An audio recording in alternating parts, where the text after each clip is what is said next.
যশোরে সেনাবাহিনীর নেতৃত্বে পরিচালিত যৌথ অভিযানে ১১টি ককটেল সহ সাবেক যুবলীগ নেতা ইকবালকে আটক করা হয়েছে। ইকবাল বসুন্দিয়া ইউনিয়ন যুবলীগের সাবেক সহ-সভাপতি ছিলেন। বুধবার বিকেলে নিজ এলাকা বসুন্দিয়া বাজার থেকে তাকে আটক করা হয়।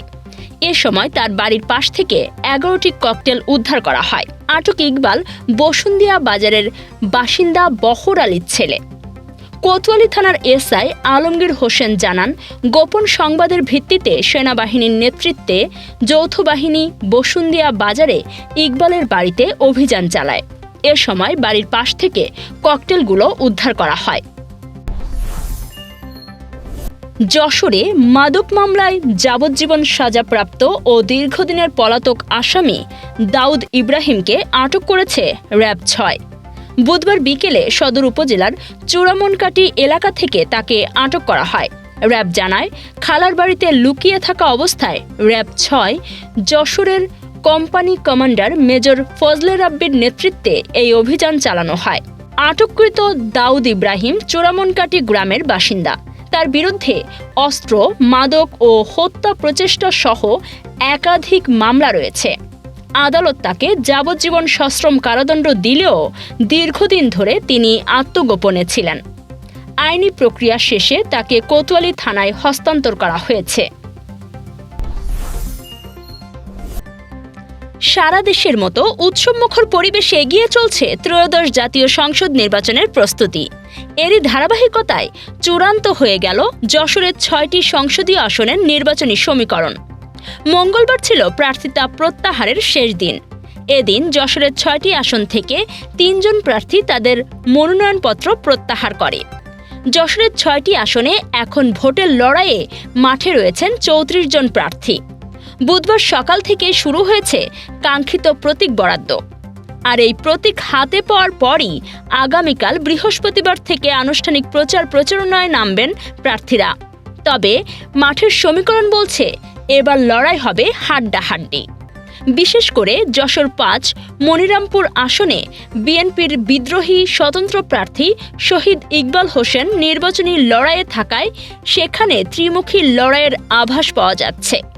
এদিকে যশোর ২ আসনের জহুরুল ইসলাম সরে দাঁড়ালেও কারিগরি কারণে ব্যালটে তার নাম থাকা নিয়ে তৈরি হয়েছে কিছুটা জটিলতা।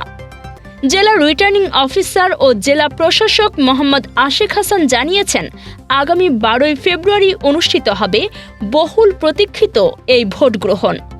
সকাল ৭:৩০ থেকে বিকেল ৪:৩০ পর্যন্ত বিরতিহীনভাবে চলবে ভোটাধিকার প্রয়োগ। যশোরের ৬টি আসনে এবার মোট ২৪,৭১,৯০৮ জন ভোটার তাদের রায় দেবেন। সুষ্ঠু ও নিরপেক্ষ নির্বাচন নিশ্চিত করতে ৮২৪টি ভোট কেন্দ্রে মোতায়েন থাকবে পর্যাপ্ত আইনশৃঙ্খলা রক্ষাকারী বাহিনী। আরাফাত রহমান কোকোকে নিয়ে অশালীন মন্তব্যের অভিযোগে কুষ্টিয়া ৩ আসনের জামায়াত প্রার্থী আমির হামজার বিরুদ্ধে যশোরে মানহানি মামলা হয়েছে। বুধবার জেলা কৃষক দলের সদস্য মেহেদি হাসান জিল্লু বাদী হয়ে ৫০ কোটি টাকার মানহানির এই মামলা করেন। ২০২৩ সালে চট্টগ্রামে এক মাহফিলে বিতর্কিত বক্তব্যের অভিযোগে এই মামলাটি করা হয়।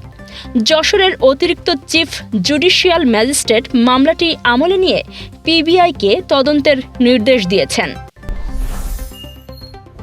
যশোর জেলা স্কুলে দুপুরে আকস্মিক অগ্নিকাণ্ডে ছড়িয়ে পড়ে চরম আতঙ্ক।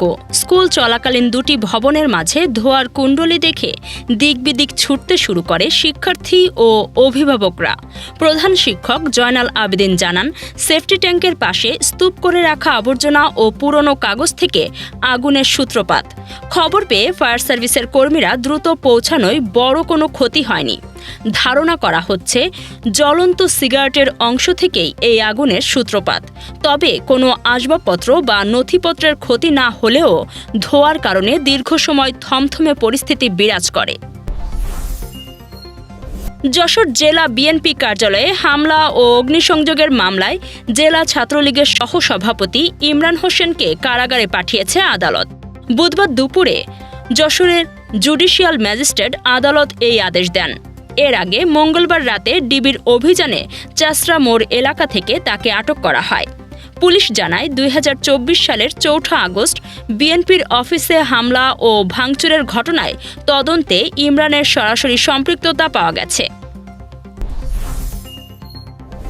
যশোরে পূর্ব শত্রুতার জেরে কুপিয়ে জখম করা হয়েছে তাপসী দে ওরফে চাঁদনি হিজড়াকে। বুধবার রাতে শহরের ষষ্ঠীতলা স্টেশন বাজার এলাকায় এই হামলার ঘটনা ঘটে। অভিযোগ উঠেছে, রিকশাযোগে বাড়ি ফেরার পথে চুমকি ও বিল্লাল সহ কয়েকজন তাকে গতিরোধ করে ধারালো অস্ত্র দিয়ে কপালে আঘাত করে। আজকের কি ঘটনা আমরা বুঝতে পারি।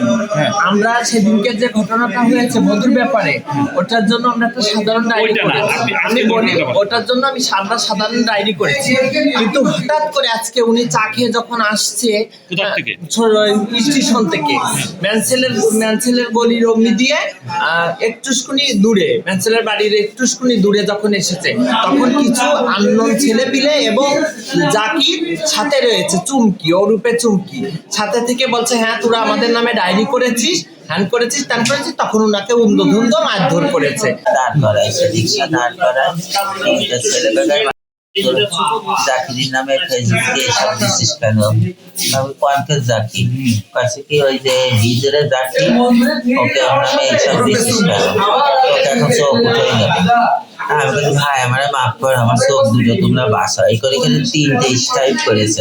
স্থানীয়রা উদ্ধার করে হাসপাতালে নিলে প্রাথমিক চিকিৎসা শেষে চাঁদনি ও তার সহযোগীরা থানায় অবস্থান নেন।